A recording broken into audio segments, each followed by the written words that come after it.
tips-tips dalam membeli rumah inden. Kenapa saya ingin menjelaskan tersebut? Karena rumah inden itu bisa dikatakan menjadi salah satu instrumen investasi pada saat ini. Contohnya, kenapa bisa dikatakan sebagai instrumen investasi? Rumah inden itu, apabila kita membeli rumah inden tersebut, harganya pasti jauh lebih murah dibandingkan harga rumah ready. Oh iya, saya di sini khususkan untuk membahas membeli rumah inden di perumahan syariah. Yang kembali lagi, kenapa saya harus menjelaskan keuntungan dalam rumah inden. Pertama, keuntungan dalam beli rumah inden adalah harganya pasti lebih murah karena rumahnya belum jadi, dan apabila rumah tersebut jadi, harganya pasti lebih mahal. Yang kedua, kita bisa mendesain ulang bagian layout atau bagian dalam dari rumah inden tersebut. Misal, apabila kita membeli rumah inden dengan tipe 3672, biasanya itu rumah satu lantai, kamarnya hanya 2. Nanti apabila kita membeli rumah inden, kita bisa mengajukan atau propose ke developer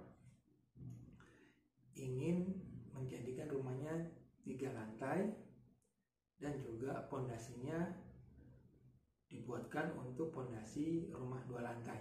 Ini bisa dikomunikasikan dengan developer. Jadi pada saat rumah sudah jadi, kita tidak perlu renovasi apakah nanti rumahnya bisa atau tidak untuk dijadikan rumah 2 lantai. Itu beberapa keuntungan rumah inden. Oh ya, secara spesifik saya menjelaskan keuntungan membeli rumah inden.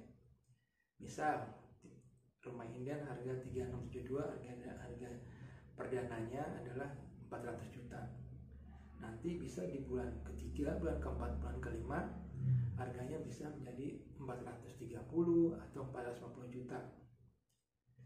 Tergantung ataupun kebijakan dari developer sendiri. Biasanya developer akan menaikkan harga sebulannya itu 10 atau 20 juta, tergantung areanya, apakah itu area sunrise atau sunset. Jadi apabila kita ingin membeli rumah inden, sebaiknya adalah di perumahan atau area sunrise yang masih bertumbuh harganya.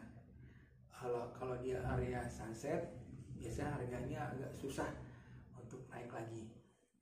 Nah, itu mungkin sedikit dari keuntungan membeli rumah inden. Sekarang tips-tips dalam membeli rumah inden.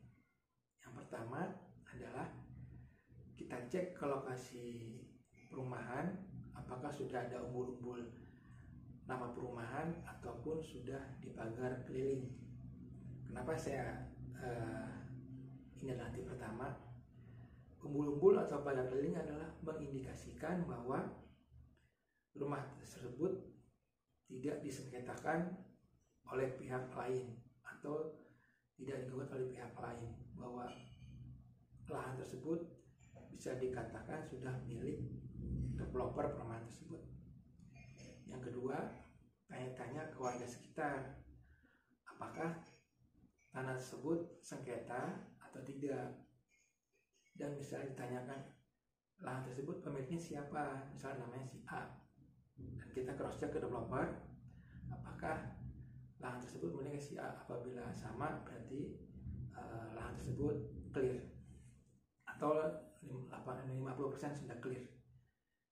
Yang berikutnya adalah tanya ke marketing atau ke developer status tanah tersebut GIRIK, SHM atau AJB. Ini penting karena biasanya developer dalam membangun perumahan, developer mengadakan kerjasama atau syirkah dengan pemilik lahan. Jadi biasanya tanah tersebut dikerjasama milik dari pemilik lahan yang awal. Kembali lagi, apakah statusnya SHM atau tidak, apakah sudah ada IMB-nya, apabila sudah SHM apakah sudah pecah. Nah, ini penting. Sebaiknya carilah perumahan yang sudah dipecah sertifikatnya. Artinya misal sertifikat induk luas tanah 2000 meter persegi sudah dipecah menjadi berapa kafling. Artinya untuk legalitas sudah ada progres. Dan juga tanyakan kembali IMB-nya, apakah sudah ada IMB atau belum. Ini penting juga. Artinya bahwa lahan tersebut bukan di jalur hijau. Nanti kalau jalur hijau tidak boleh ada pembangunan. Jalur kuning baru boleh, itu pemukiman. Tips selanjutnya adalah tanya track record developer ke marketing. Sudah membangun berapa perumahan? Misalnya sudah membangun perumahan di Bekasi, di Bogor, di daerah Jakarta. Ini penting karena developer yang sudah punya pengalaman pasti sudah tahu cara-cara membangun perumahan ataupun prosedur dalam membangun perumahan. Karena untuk developer yang awal-awal masih mungkin agak bingung karena bisnis perumahan ini banyak langkahnya atau banyak yang harus dikerjakan prosesnya. Prosesnya tidak sedikit, cukup makan waktu. Jadi yang ketiga adalah cek track record developer, sudah membangun perumahan di mana dan perumahan tersebut sudah banyak yang sudah dunia atau belum. Ini penting. Memang sih ada developer yang sudah membangun satu perumahan tetapi di perumahan kedua bermasalah, dan itu ada. Jadi ini penting sekali ditanyakan ke marketing atau developernya. Mungkin itu sedikit tips-tips dalam membeli rumah inden.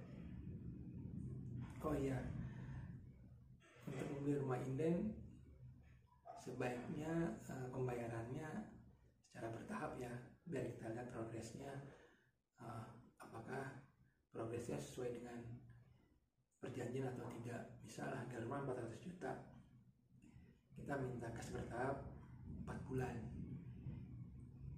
kita masukkan DP 100 juta, kita lihat progresnya bulan ke depan apakah proses tidak. Dan juga di perjanjian juga kita harus cantumkan apabila ada awan prestasi, misal uang dikembalikan ke pihak konsumen. Mungkin itu sedikit tips dari saya selaku praktisi marketing perumahan syariah.